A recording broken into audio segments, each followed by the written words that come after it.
moment for you that you decided to make this change, to make this step? Hmm. So this very moment actually happened when I was about 10 years old, and I lived in the worst foster care family that I ever lived.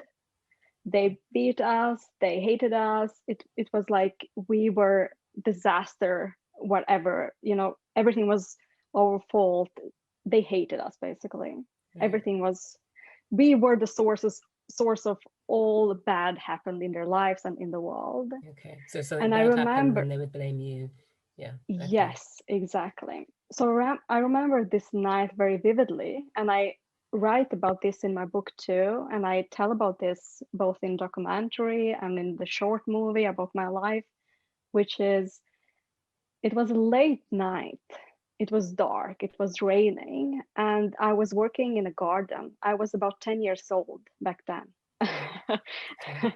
Very young, and living in Latvia, it's a very quite small country.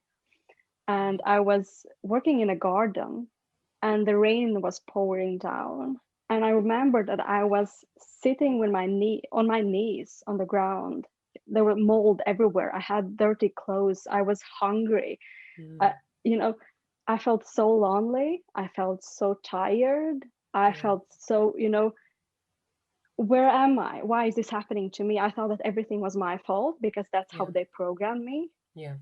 And then in that very moment, something happened. And I remember that I just looked up in the sky, and the rain was pouring down. And Right. in that very moment, something happened within me.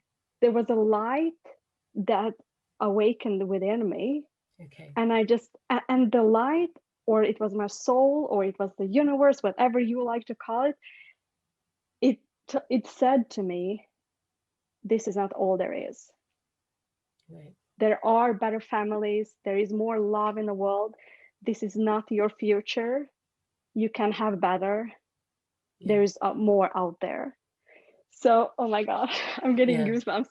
Yeah. This is So amazing. I remember that moment so vividly. And since that day, I started to step up for myself and for my sisters, everyone else who was in that family. Yeah. And I start to say no. I start to speak up, even though I was Yeah. punished. And Yeah. it's very interesting because today I get paid for speaking. Back Yeah. then, I was punished for speaking.